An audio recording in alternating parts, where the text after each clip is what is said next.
Ever feel like your garden is actively fighting you? You baby the seedlings, they flop over anyway. You turn your back for 2 days, the pests have already found everything. And the weeds are thriving like you planted them on purpose. Honestly, I get it. After more than 20 years of doing this, I can tell you something that'll take the pressure off. Some vegetables practically grow themselves. Today I'm walking you through 20 of them, perfect for lazy gardeners or anyone who just wants a huge harvest without the fuss. Stick around for number 14. It's the dark horse of this list. And I've got a bonus tip at the end that ties the whole thing together. Alright, let's dive right in, because the first 5 vegetables on this list are the heavy hitters. These are the ones famous for overwhelming abundance. The kind of plants where your biggest problem isn't growing enough, it's figuring out who in your neighborhood hasn't blocked your number yet. First up is yellow summer squash. And honestly, this is the poster child for too easy to grow. You plant the seeds about 1 inch deep, space them 3 to 4 feet apart because these plants get big, and you're going to be harvesting in about 50 to 60 days. They want full sun, at least 6 to 8 hours, and they're happy in USDA zones 3 through 10, which covers just about everybody watching this. Look for varieties like early prolific straightneck or yellow crookneck.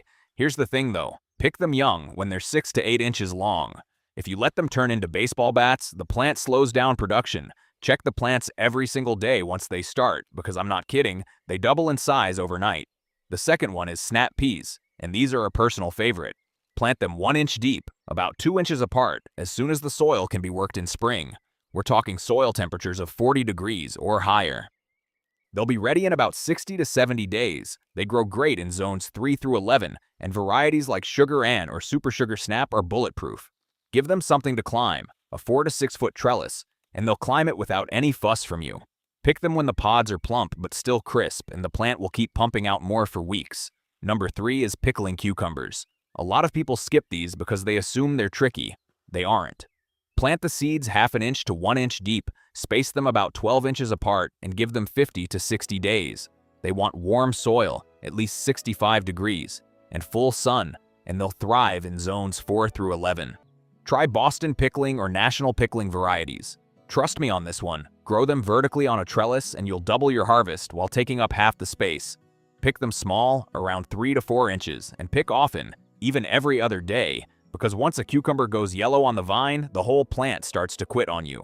Coming in at number 4 is cherry tomatoes. Not full-size tomatoes, cherry tomatoes. These things are tougher than their big cousins and they produce way more. Plant your transplants deep, burying 2/3 of the stem, space them 2 to 3 feet apart, and in 60 to 70 days you'll be swimming in fruit. They love full sun and are happy in zones 3 through 11 as an annual. Sungold and Sweet 100 are the 2 I'd start with. Sungold especially is like candy off the vine. Cage them or stake them early because once they sprawl, it's a losing battle. The 5th one on our list is arugula, and this is the fastest win in the whole garden. Sprinkle the seeds about a 1/4 inch deep, barely cover them with soil, and you'll be harvesting baby leaves in just 21 to 30 days. It's happy in cool weather and grows in zones 2 through 11. Astro and Rocket are solid varieties. Cut the outer leaves and the plant just keeps going for weeks. Now we're moving into what I call the set and forget category. These are the vegetables you plant, walk away from, and 6 or 8 weeks later you come back to find dinner waiting for you. No drama, no daily babysitting, no pest battles. Honestly, these are the ones I recommend to anyone who tells me they don't have a green thumb because the plant does all the work. Number 6 is beets, and beets are a 2-for-1 deal that almost nobody talks about. You get a root crop and a full harvest of edible greens from the exact same planting. The greens taste like a milder, sweeter Swiss chard, and they're incredible sautéed with a little garlic. Plant the seeds half an inch deep, about 3 inches apart, in zones 2 through 10. They'll be ready in 50 to 70 days, depending on variety. Try Detroit Dark Red or Kioja. Kioja is the one with the pink and white bullseye rings when you slice it, and it's gorgeous on a plate. Beets love cool weather, so plant them in early spring or late summer for a fall crop. Once they're up, thin them to 1 every 3 inches and then basically ignore them. They don't need much water, they don't need fertilizer, and pests mostly leave them alone. The 7th on our list is collard greens. These things are iron tough. I've seen collards shrug off frosts down to 20 degrees. Frosts that absolutely flatten everything else in the garden. Plant seeds or transplants half an inch deep, space them 18 to 24 inches apart, and they're happy in zones 6 through 11, though you can grow them as an annual basically anywhere. Georgia Southern and Vates are the classic southern varieties, and they've been selected for generations for exactly this kind of bulletproof performance. Harvest starts in about 60 to 75 days, and here's the magic. You pick the bottom leaves and the plant just keeps making new ones at the top for months. In mild climates, a single collard plant can feed you from fall through spring. Another one worth your time is bok choy at number 8. This is a cool season crop that's ready in just 45 to 50 days, and it barely asks anything of you. Plant seeds 1/4 to 1/2 an inch deep, space baby varieties 6 inches apart, and full-size ones 12 inches apart. It thrives in zones 2 through 11 as a cool season annual. Joy choy is a workhorse variety, and toy choy is perfect if you want the cute little baby heads. Full sun in spring and fall, partial shade in summer, and that's really all the fuss there is. Number 9 is parsnips, and I know a lot of folks have never grown these. Here's why you should. They're essentially carrots that got a winter upgrade. Plant the seeds 1/2 an inch deep, 3 inches apart, in loose soil in zones 2 through 9. They take a long time, 90 to 120 days, but once they're in the ground, you do absolutely nothing. The wild part is that a hard frost actually makes them sweeter. The cold converts the starches to sugars, so the parsnips you pull in December taste better than the ones you pull in October. Hollow Crown and All-American are both excellent. The 10th vegetable is snow peas, the flatter cousin of the snap peas we talked about. Plant them 1 inch deep, 2 inches apart, 6 to 8 weeks before your last frost. They're ready in 55 to 70 days, grow in zones 3 through 11, and Oregon Sugar Pod 2 and Mammoth Melting Sugar are the two to look for. Pick them when the pods are flat and you can just barely see the peas through the pod wall. That's the sweet spot. Wait any longer and they get tough. Alright, we're moving into the back half of the list, and I want to build up to number 14 because that's the dark horse I teased at the very beginning. But first, let's knock out a few more gems. Number 11 is Swiss chard. This plant is stunning. Varieties like Bright Lights or Rainbow have stems in yellow, pink, orange, red, and white, and it produces non-stop from spring through hard frost. Plant seeds 1/2 an inch deep, 12 inches apart, in zones 3 through 10. You'll start harvesting in about 50 to 60 days, and like collards, you pick the outer leaves and the plant just keeps making more from the center. One row of chard, maybe 10 plants, will feed a family of 4 all summer long. It handles heat that wilts spinach and cold that kills lettuce. Honestly, it's one of the most forgiving plants I've ever grown. The 12th on our list is radishes, and radishes are the instant gratification crop. Seed to harvest in 22 to 30 days, that's it. Plant them 1/2 an inch deep, 1 inch apart, in zones 2 through 11. Cherry Belle is the classic round red, and French Breakfast is that long oblong one with the white tip. Plant a short row every 2 weeks from early spring through late fall, and you'll have fresh radishes basically whenever you want them. They're also fantastic for kids. Nothing hooks a child on gardening faster than pulling a radish out of the ground 3 weeks after they planted the seed. Coming in at number 13 is kale. And I know kale had its moment about 10 years ago, and people are a little tired of hearing about it. But hear me out, because as a plant, it's incredible. Plant seeds 1/4 to 1/2 an inch deep, 18 inches apart, in zones 3 through 9. You'll harvest in 55 to 75 days. Lacinato, also called dinosaur kale or Tuscan kale, and red Russian are the two I grow every single year. Kale gets sweeter after frost, it keeps producing through the first snows, and a single plant will give you leaves for 6 or 7 months straight in a mild climate. And now, number 14, the dark horse. This is sorrel. I'm telling you, almost nobody in American gardens grows sorrel, and it blows my mind because this is maybe the easiest perennial vegetable you can plant. Most of the stuff we've covered is annual. You plant it, harvest it, done. Sorrel you plant once and it comes back every single spring for 5, 10, 15 years with basically zero effort from you. It looks unimpressive in the seed catalog, just a leafy green, so people skip right past it. Here's why you shouldn't. Sorrel has this bright, lemony, almost tart flavor that's unlike anything else in the vegetable garden. French chefs have been building whole sauces around it for hundreds of years. It's incredible in soup, stunning wilted into eggs, and it makes a salad dressing with an edge that you can't buy in any store. Plant it in zones 3 through 9, 1/4 inch deep, 12 to 18 inches apart. Full sun to partial shade, and it doesn't care about soil quality. Look for common sorrel or French sorrel. French sorrel has smaller leaves and a milder flavor. Common sorrel is the punchier one. First year you'll harvest a little, and from year 2 on it explodes. The first warm day in spring, sorrel is one of the first things up, sometimes while there's still snow on the ground. You cut the outer leaves, it makes more. All summer, every summer, for years. Honestly, I wish someone had told me about this plant sooner. Real quick, if this list is helpful, hit that subscribe button because I post a new video every week on growing more food with less effort, and I'd hate for you to miss the next one. Tap the bell too so you actually see them. Alright, let's keep going. Alright, now we're into the stretch of the list I think about the most because these are the vegetables people walk right past at the nursery. They look boring, they don't have flashy seed packets, nobody's posting glamour shots of them on Instagram. But here's the thing, boring in the vegetable world almost always means reliable. These four are lazy gardener gold, and once you start growing them, you'll wonder why you ever bothered with the finicky stuff. The 15th on our list is mustard greens. These things shoot up in cool weather like they've got somewhere to be. You're looking at 40 to 50 days from seed to harvest, sometimes faster if you just want baby leaves.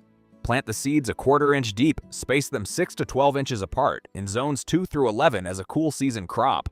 Southern Giant Curled is the classic, and Florida Broadleaf is another workhorse. If you want something more interesting, try Red Giant. It's got these gorgeous purple-red leaves that look stunning in the garden and taste fantastic.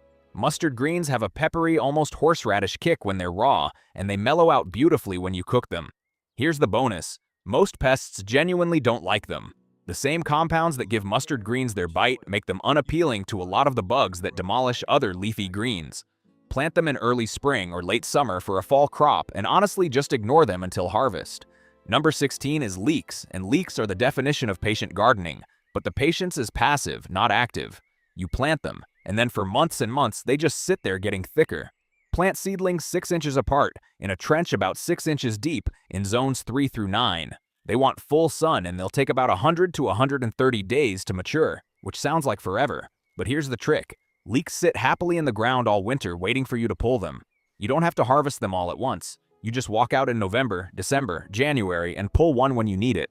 Try American Flag or Bandit. Bandit is specifically bred for overwintering and shrugs off cold that kills everything else. Mound soil up around the stems every few weeks as they grow to blanch the white part longer. That's basically your only job. Coming in at number 17 is garlic, and if you've never grown garlic, I'm about to change your life. You plant garlic in the fall, late September through November depending on your zone, and then you essentially ignore it until summer. That's it. That's the whole process. Break a bulb into individual cloves, plant each clove pointed end up, 2 inches deep, 6 inches apart, in zones 3 through 9. Mulch it heavily with 4 to 6 inches of straw going into winter, then walk away for 8 months. Come July, you'll pull up fat, beautiful bulbs of garlic that taste nothing like the supermarket stuff. For varieties, hardneck types like Music or German Extra Hardy are best for cold climates, and softneck types like California Early are the ones that store forever. We're talking 8 to 10 months in a cool pantry. The 18th vegetable on our list is rutabagas. And yeah, I know, rutabagas have a bit of an image problem. People think of them as Depression-era food. But listen, this is one of the most forgiving crops you can plant. Sow seeds half an inch deep, 6 to 8 inches apart, in zones 3 through 9. They take about 90 to 100 days, and they ask absolutely nothing of the soil. Poor soil, rocky soil, soil you haven't amended in 5 years. Rutabagas don't care. American Purple Top is the classic, and Laurentian is another reliable choice. They get sweeter after a frost, just like parsnips, and they store for 3 to 4 months in a cool basement or root cellar. One row and you've got roasted vegetables for the whole winter. We made it to the top 2. These are the showpieces, the vegetables that don't just grow themselves, they take over. You plant them, they do something impressive, and by the end of the season you're standing in the garden going, "Did I actually do this?" Both of these are crowd pleasers, both are ridiculously easy, and the very last one on the list might be the most beautiful plant I've ever grown. Coming in at number 19 is pumpkins. I'm giving pumpkins a little extra airtime here because they deserve it. Pumpkins need room. There's no way around that part. A single pumpkin vine can easily sprawl 15 to 20 feet by the end of the season, but here's the trade-off, and it's a good one. Once those vines take off, they blanket the ground so thoroughly that weeds basically can't compete. The big leaves shade out everything underneath. The vines root down at the nodes, and an area of garden that would have needed weekly weeding turns into a green carpet that takes care of itself. Plant pumpkin seeds 1 inch deep in mounded hills, 3 to 4 seeds per hill. Hills about 6 feet apart. Do this after your last frost when the soil is at least 70 degrees. Pumpkins hate cold soil. They're happy in zones 3 through 9 as an annual. For varieties, it depends what you want. Want classic jack-o'-lanterns, Connecticut Field, or Howden? Want pie pumpkins with dense, sweet flesh?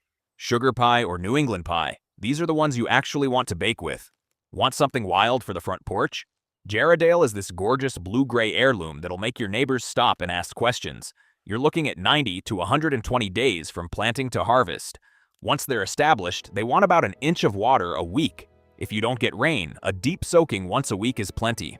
Harvest when the rinds are hard enough that you can't dent them with a fingernail and leave 3 to 4 inches of stem on each pumpkin. Cured in a warm, dry spot for a week or two, good pumpkins will store on your counter for 2 to 3 months. And the 20th on our list, landing this whole countdown, is amaranth. Honestly, if I had to pick one plant from this entire video to convince a reluctant gardener to try something new, it would be this one. Amaranth is a plant that does everything. It's easy, it's productive, it's stunning to look at. It's drought tolerant to the point of ignoring you for weeks, and it gives you not 1, not 2, but 3 different harvests from the same plant. Plant the seeds a 1/4 inch deep, 10 to 18 inches apart after your last frost, in zones 2 through 11 as an annual. They love heat, they love sun, and they'll grow in soil that would make a tomato plant cry. First harvest, the young leaves. Amaranth leaves taste like spinach with a little more character, and unlike spinach, the plant doesn't bolt in summer heat. You can pick leaves from the same plant all season long. Second harvest, the flower heads. Varieties like Love Lies Bleeding drop these cascading crimson plumes 3 or 4 feet long that look unreal in the garden, and Golden Giant produces these massive golden orange seed heads that stop people in their tracks. Third harvest, the grain itself. Those seed heads, when they dry, give you actual edible grain. You rub the seeds out, winnow the chaff, and you've got amaranth grain you can cook like quinoa or pop like tiny popcorn. One plant can give you half a cup of grain, and a row of 10 plants can genuinely feed you. This is the plant that's beautiful, bulletproof, and productive, and it's the perfect note to land this list on. Okay, bonus tip time. The one I promised you at the very top. The single thing you can do that makes every vegetable we just talked about even easier to grow. Here it is, deep sheet mulching. I'm talking 4 to 6 inches of grass clippings, shredded cardboard, aged wood chips, straw, whatever you can get your hands on, laid down thick over every inch of bare soil in your garden. Here's what mulch does, and this is the part nobody explains properly. First, weed suppression. 4 inches of mulch blocks light so completely that weed seeds can't germinate, and your weeding time drops by something like 80 or 90%. Second, moisture retention. Mulched soil holds water 2 to 3 times longer than bare soil, so you're watering maybe once a week instead of every other day. Third, temperature regulation. The mulch layer keeps soil cool in summer heat waves and warm during cold snaps, and roots stop getting stressed. Fourth, soil improvement. As that mulch breaks down over the season, it feeds the soil and the earthworms do the tilling for you, for free, forever. And here's the power-up. Pair your mulch with ollas. These are unglazed clay pots you bury in the garden and fill with water. The water seeps out slowly right at the root zone, so a single olla can water a 3-foot circle for a week. Mulch plus ollas equals a garden that basically runs itself. Okay, bonus tip time. The one I promised you at the very top of this video. This is the single best thing a lazy gardener can do to make every one of those 20 vegetables we just talked about even easier to grow, and I mean it. If you do nothing else from this entire list, do this one thing and your garden will transform. Here it is, deep sheet mulching. 4 to 6 inches of organic material laid down thick over every inch of bare soil in your garden. Not a sprinkle, not a dusting. A real, committed layer that you can sink your hand into up to the wrist. I'm talking grass clippings, shredded cardboard, aged wood chips, straw, shredded leaves, whatever you can get your hands on locally and cheaply. Let me walk you through exactly why this works, because I think a lot of people have heard you should mulch, but nobody's ever told them what it actually does. There are 4 benefits, and every single one of them saves you real, measurable work. First benefit, weed suppression. 4 inches of mulch blocks light so completely that weed seeds simply cannot germinate. We're talking an 80 to 90% reduction in weeding time. The weeds that do push through are weak, leggy, and come out with a single tug because the soil underneath stays soft and loose. I used to spend 2 hours a week weeding a 30-foot bed. After I started sheet mulching, that same bed takes me about 15 minutes a month. That's not an exaggeration. Second benefit, moisture retention. Mulched soil holds water 2 to 3 times longer than bare soil. The mulch layer acts like a blanket. It stops the sun from evaporating water out of the top inch of soil, which is exactly where most evaporation happens. In practice, this means you're watering maybe once a week in summer instead of every other day. For a lot of my beds, I water them a handful of times the entire growing season. The rain does the rest. Third benefit, temperature regulation. Bare soil in July can hit 130 degrees in direct sun, and roots get genuinely stressed at those temperatures.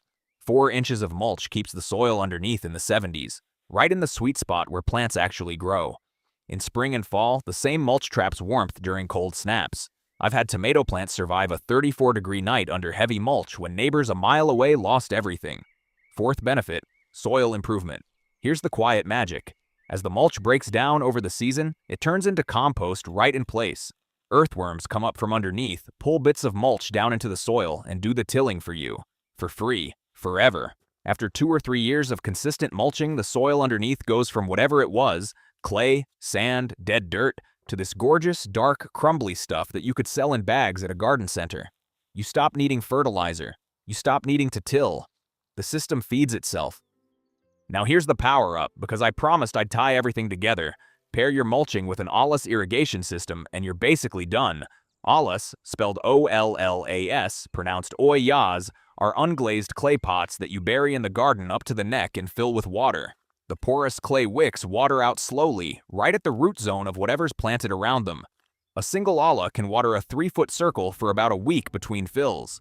There's no evaporation because the water's underground, there's no runoff, and the plants take exactly as much as they need and no more. Bury a few ollas throughout your beds in spring, top up each one once a week, and that's your entire watering routine. Combine that with deep mulching, and you've got a garden that genuinely runs itself.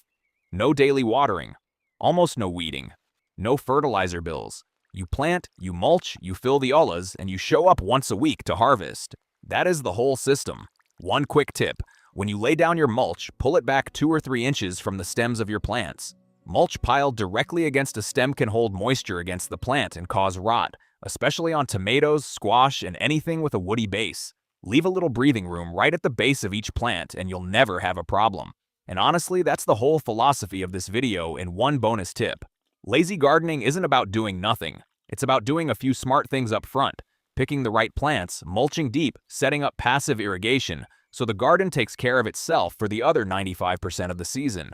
Work with the system, not against it, and the system does the heavy lifting for you. So that's your list.